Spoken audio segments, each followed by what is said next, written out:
Bien, en este laboratorio, el 3.2 de este módulo, son tres tareas, bueno, un poco que tampoco están muy relacionadas las unas con las otras, pero la idea con estas tres tareas es que cojáis un poquito de cancha con las funciones más internas de TensorFlow, ¿no? Entonces, la primera tarea es una tarea en la cual, dada una entrada, porque fijaos que anteriormente cuando vimos Batch Normalization para mirar el covariate shift, incluso el efecto de Batch Normalization, pues queríamos acceder a la salida de distintas capas, ¿no? En este caso accedimos a la salida de distintas capas, en el caso anterior, en el vídeo, porque nosotros implementamos directamente el modelo, ¿no? En este caso, vamos a partir de que tenemos un modelo que alguien ha hecho, un modelo, por ejemplo, secuencial, que podría funcionar perfectamente, y fijaos que cada capa tiene su nombrecito, ¿sí? Y queremos hacer una función que, dada una entrada, dada un modelo y el nombre de una capa, nos gustaría que nos diera cuál es el valor de las activaciones a la salida de esta capa cuando al modelo se le dan estos datos como entrada, ¿no? Y lo que os pedimos es que devolváis un array de NumPy, ¿no? No un tensor. Fijaos que, bueno, aquí os recomiendo que uséis el Keras Model como si lo estuvierais usando con el API funcional. Y esto creo que con una línea de código se resuelve. Fijaos que aquí ponemos un modelo sencillo. A este modelo le damos unos pesos concretos, que son todos estos pesos. No lo entrenamos ni nada, sino simplemente le damos estos pesos concretos. Y con estos pesos concretos,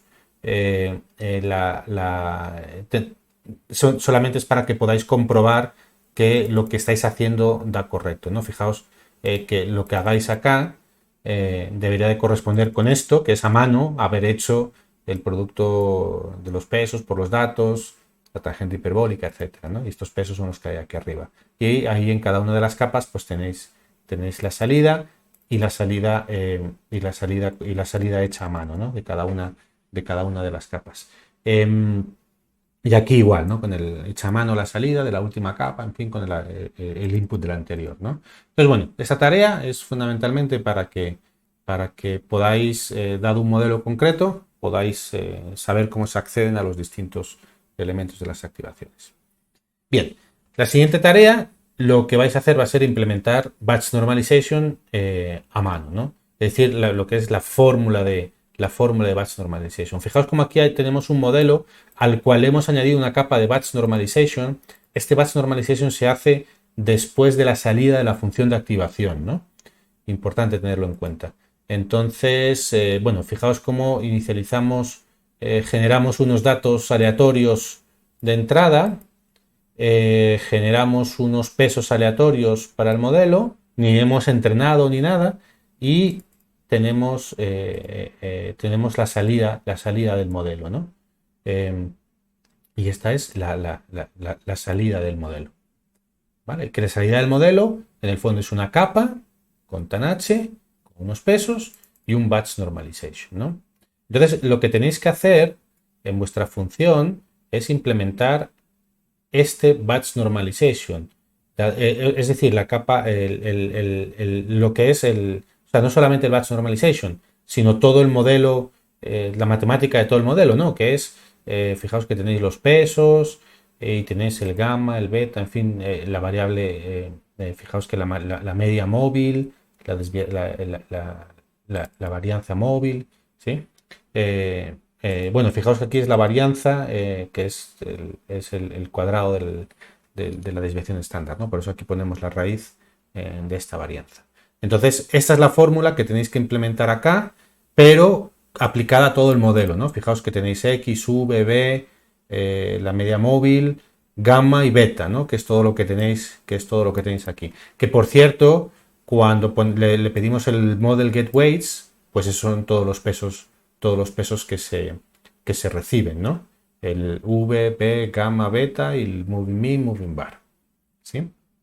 Entonces aquí simplemente lo que tenéis que hacer es implementar el modelo completo y tiene que coincidir, el modelo que vosotros hagáis tiene que coincidir con esta salida acá, con estos valores que van a ser aleatorios, vuestra función, que es una función para que la hagáis a mano, pero para que la hagáis a mano sin TensorFlow, para que lo implementéis con NumPy, ¿no? Porque el objetivo es que pues mostréis que entendéis lo que se está haciendo sin usar ninguna de las facilidades de TensorFlow, ¿no? El autocorrector, si usáis TensorFlow, pues se va a quejar, ¿no? Aquí esta salida, que es la aplicación de vuestra función, tiene que ser igual a esto para que lo comprobéis, ¿no? Vale. Y luego, el último ejercicio es un ejercicio con gradientes, ¿no? Y lo que os pido que calculéis, básicamente, os doy una expresión y os doy las variables de las cuales depende la expresión y tenéis que devolver la matriz que es el Hessiano, ¿no? El Hessiano es la matriz con todas las derivadas parciales dobles. Podéis mirarlo acá, vamos a mirarlo. Fijaos que el Hessiano, yo tengo una función, si es una función, supone que es una función de dos variables nada más, pues es la derivada de la función respecto a esa variable y otra vez la derivada respecto a esa misma variable, la derivada de la función respecto a la variable 1 y luego de esa derivada le aplicamos otra vez la derivada pero respecto a la variable 2 al revés y desde la variable 2 nada más, ¿no? Es decir, es la matriz de derivadas parciales dobles. Y,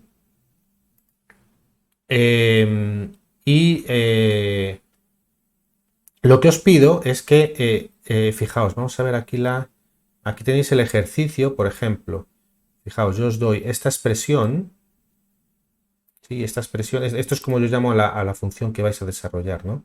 Esta es la expresión y que viene acá, y estas son las dos variables respecto a las cuales, es decir, como son dos variables, yo sé que el Hessiano va a ser una matriz de 2×2, ¿no? Si fuera 3, pues sería de 3×3, que lo tenéis que hacer que sea general, ¿no?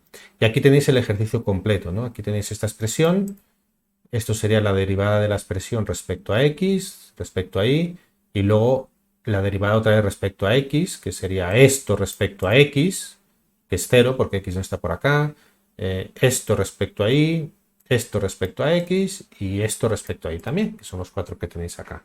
Que si esto se evalúa en el punto x igual a 2 e y igual a 3, pues da este resultado, ¿no? Entonces vuestra función tiene que devolver esta matriz, es decir, tiene que calcular el Hessiano y además, una vez calculado el Hessiano, coger el valor de estas dos variables, estos van a ser variables de TensorFlow, por tanto son variables simbólicas, pero que son Eiger, con lo cual tienen un valorcito adjunto a la variable. Entonces tenéis que coger esas dos variables, esos dos valores y sustituirlos, inyectarlos acá.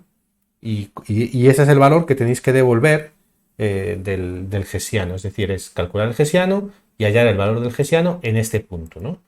Que con este ejemplo os daría este valor, ¿no? Que lo tenéis acá.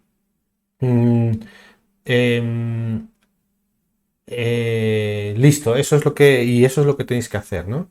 Fijaos que aquí os pongo aquí os pongo un codiguito para que se generen funciones aleatorias, pues para que probéis con otro tipo de funciones adicionalmente. ¿Sí? Fijaos cómo también pues, se pueden generar variables aleatorias, o sea, las variables con contenido aleatorio para que se usen en vuestra expresión, ¿no? Entonces eso es lo que tenéis que hacer en este ejercicio. Este ejercicio quizás un poco, o sea, se resuelve con muy poquitas líneas de código, es tener claro lo que hay que hacer.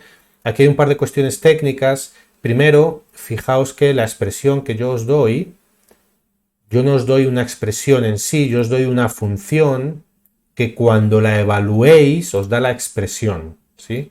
Y esto es una cuestión técnica, porque esto es lo que vais a tener que usar. A esta función la vais a tener que llamar dentro de un tape gradient, y el tape gradient lo que hace es mirar cómo se van generando las expresiones. Entonces, no es suficiente con poner, digamos, la expresión ahí, sino que se tiene que generar, y la forma de hacerlo es dando la expresión como una función que al evaluarla Fijaos que esto es una función lambda que no tiene argumentos, que al evaluarla devuelve la expresión, ¿no? Es una cuestión técnica, esto lo explico por acá, es una cuestión técnica de TensorFlow y se usa muchas veces, ¿eh? Vais a ver que muchas veces los argumentos a ciertas cosas de TensorFlow son funciones más que expresiones, ¿no? Por supuesto, vais a tener que usar un gradiente dentro de otro gradiente, porque son dos derivadas parciales. Y la última cuestión técnica es que cuando usáis el gradient tape, uséis este argumento, porque esto lo que va a facilitar es que, por ejemplo, si yo tengo esta función y hallo la derivada doble respecto ahí, esto me daba 0, ¿no? La primera es x y la segunda va a ser 0, ¿no? Cuando es 0, TensorFlow por defecto devuelve el valor non, lo cual luego puede ser inconveniente, ¿no? Entonces nos interesa que si es 0, devuelva 0. ¿Sí? Este es un ejemplo de una derivada doble que es 0 y este es otro ejemplo de una derivada doble que es 0, ¿no? Entonces,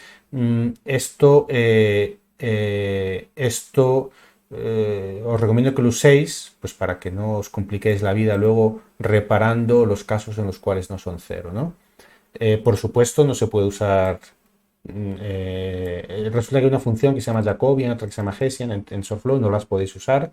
Tampoco podéis usar SymPy, ¿sí? Y esto, el corrector automático, pues si hacéis alguna de estas cosas, pues se va a quejar. Bueno, eso es el ejercicio, el laboratorio. Es un laboratorio un poco más variado, pero bueno, la idea es que tengáis un poquito de contacto con estas cuestiones así un poco más internas de bajo nivel de TensorFlow.